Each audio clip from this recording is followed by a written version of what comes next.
RS brothers లో ఆషాఢం KG sale మళ్ళీ మొదలైంది. మరెన్నో క్రేజీ ఆఫర్స్ ఖైదీ చేయండి ఆర్ఎస్ బ్రదర్స్.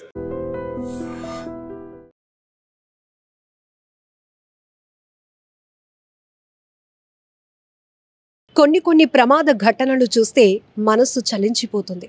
అయ్యో, ఇంతలోనే అంత ప్రమాదమా? ఇప్పుడే కనిపించిన వ్యక్తి రెప్పపాటులోనే అలా మృత్యువుడికి చేరుకున్నాడా అని మాటలు మనం కొన్ని దృశ్యాలు చూసినప్పుడు అంటూ ఉంటాం. అవును, ఇప్పుడు ఈ సీసీటీవీలో రికార్డైన ఈ దృశ్యాలు కూడా ప్రతి ఒక్కరిని కలిచివేస్తున్నాయి. మరికొద్ది క్షణాల్లో విధులకు హాజరు కావాల్సినటువంటి ఒక హెడ్ కానిస్టేబుల్ అంతలోనే ప్రమాదానికి గురయ్యాడు. మృత్యువు అతన్ని మింగేసింది. అతను గత కొన్ని రోజులుగా చికిత్స పొందుతూ ఇప్పుడు ప్రాణాలు విడిచాడు. అయితే ఈ ప్రమాదానికి సంబంధించినటువంటి సీసీటీవీ ఫుటేజ్ ఇప్పుడు సోషల్ మీడియాలో వైరల్ అవడమే కాదు, ప్రతి ఒక్కరి గుండెలను కదిలిస్తోంది. కలిచివేస్తున్నటువంటి దృశ్యాలుగా కూడా చెప్పొచ్చు. ఈ మధ్య అనేక ప్రమాదాలు, అది విమాన ప్రమాదమా, లేకపోతే షిప్వా, లేకపోతే రోడ్డు ప్రమాదాలా అని పక్కన పెడితే ప్రమాదం ఎప్పుడు ఎటు నుంచి ఎలా పొంచి వస్తుందో మనం ఎవ్వరం కూడా ఊహించలేం. కొన్ని ఘటనలు చూస్తే నిజానికి భూమిపై మనకు రాసిపెట్టి ఉంటే గనక ఒకవేళ మనం ఆ ప్రమాదం నుంచి కూడా తప్పించుకోగలుగుతాం, ప్రాణాలతో బయటపడగలుగుతాము అని చెప్పడానికి పెద్ద ఉదాహరణ అహ్మదాబాద్ విమాన ప్రమాదం నుంచి అంతమంది చనిపోయినా కూడా ఒకే ఒక వ్యక్తి, రమేష్ అనే వ్యక్తి ప్రాణాలతో బయటపడటం నిజంగా ఇది ఒక మిరాకిల్గా మనం అందరం చెప్పుకున్నాం. అలాగే సోషల్ మీడియాలో చాలా వీడియోలు వైరల్ అవుతూ ఉంటాయి. కొన్ని ఘటనలు చూస్తే మనకి చావు రాసిపెట్టి ఉంటే గనక విధిని కూడా ఎవరూ తప్పించలేము, ప్రమాదాన్ని తప్పించలేము అన్నట్టు ఏదో ఎక్కువగా పెద్దలు సామెతగా చెప్తూ ఉంటారు. ఒకవేళ మనకి భూమిపైన నూకలు చెల్లిపోయినట్టయితే కనుక పాము తాడు కూడా పామయ్యి కరుస్తుంది, ప్రాణాలు తీస్తుంది అని ఎక్కువగా పెద్దవాళ్ళు అంటూ ఉంటారు. అలాగే కొన్ని ప్రమాద ఘటనల తీరు చూస్తే కూడా కొంతమందిని అదృష్టవంతుడు అని అంటూ ఉంటే కొంతమంది చాలా దురదృష్టవంతులుగా మనం చెప్పుకుంటూ ఉంటాం.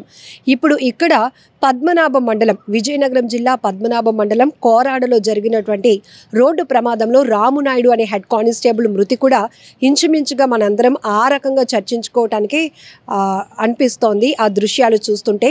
మరి కాసేపట్లో విధులకు హాజరు అవ్వాల్సినటువంటి అతను హెడ్ కానిస్టేబుల్ రామునాయుడు అంతలోనే ప్రమాదానికి గురై రోడ్డు ప్రమాదంలో ఆయన ప్రాణాలు పోగొట్టుకున్నటువంటి పరిస్థితి ఈ సీసీటీవీలో చూస్తే గనక ఇక్కడ కొంతమంది పోలీసులు నిలబడి ఉంటారు.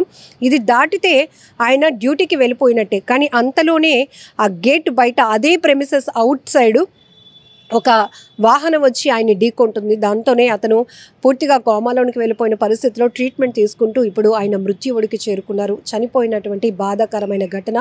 ఈయన చింతల వలసలో ఉన్నటువంటి ఏపీఎస్పీ బెటాలియన్లో హెడ్ కానిస్టేబుల్గా పనిచేస్తున్నారు.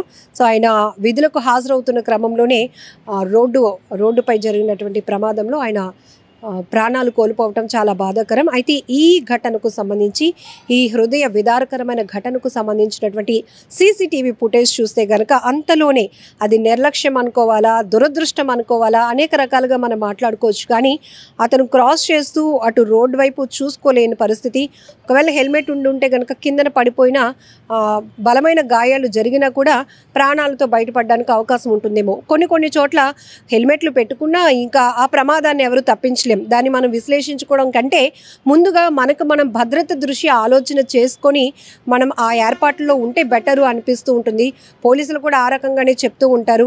మీరు పోలీసులకు భయపడి హెల్మెట్లు పెట్టుకోవడం, ట్రిపుల్ రైడింగ్లు మానేసి అక్కడి వరకు ముగ్గురు ప్రయాణిస్తున్నటువంటి ద్విచక్ర వాహనంపై పోలీసులు చూడగానే ఆగిపోయి ఇద్దరు నడిచొచ్చేస్తూ ఉంటారు. ఇలా మా కోసం మీరు నటించకండి, మీ జీవితం కోసం, మీ ప్రాణాల కోసం, మీ కుటుంబం కోసం మీరు మీ భద్రతా చర్యలు, ట్రాఫిక్ రూల్స్ పాటించండి అంటూ పోలీసులు ఎప్పటికప్పుడు చాలామందికి కౌన్సిలింగ్ ఇస్తూనే ఉంటారు. సోషల్ మీడియాలో కూడా మనం చూస్తూనే ఉంటాం.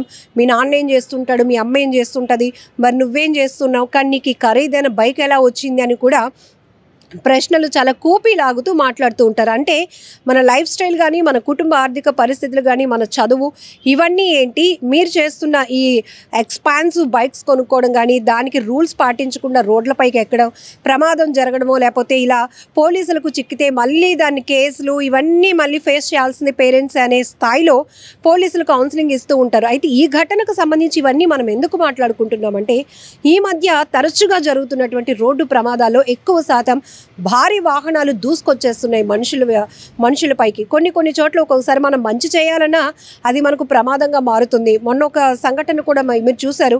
ఒక కుక్కను తప్పించిపోయి అదుపు తప్పి కారు ఏకంగా నదిలోనికి దూసుకుపోయి ఆ ఘటనలో 2 చనిపోయారు. అంటే ప్రమాదం ఎప్పుడు ఎలా వస్తుందో మనం తెలీదు, ప్రమాదాన్ని మనం తప్పించలేము కూడా. కానీ జాగ్రత్తగా ఉండాల్సినటువంటి అవసరం మాత్రం చాలానే ఉంది. ఇక్కడ మనం చూడొచ్చు, ఈ రామునాయుడు అనే హెడ్ కానిస్టేబుల్ కూడా కాసేపట్లో విధులకు హాజరు కావాల్సినటువంటి వ్యక్తి అంతలోనే వాహనం ఢీకొని రోడ్డు ప్రమాదానికి గురై ఇప్పుడు చికిత్స పొందుతూ ప్రాణాలు విడిచినటువంటి ఘటన చాలా బాధాకరమైన విషయం. నిజంగా ప్రస్తుతం ఉన్నటువంటి సమాజం దేనికి ప్రయారిటీ ఇస్తుంది? ఆర్థిక సంబంధాల చుట్టూ మాత్రమే తిరుగుతోంది. మళ్ళీ ఎన్నికలంగానే చాలా విరక్తి కలుగుతాను. మంచి అనిపిస్తుంది కదా, లేడీస్ కూడా ఛాలెంజింగ్ జాబ్స్ చేసినప్పుడు చాలా బాగుంటది. ఫుడ్ డెలివరీ ఇవ్వటానికి వెళ్ళినటువంటి డెలివరీ బాయ్ అనిల్ పై కళ్ళ ముందు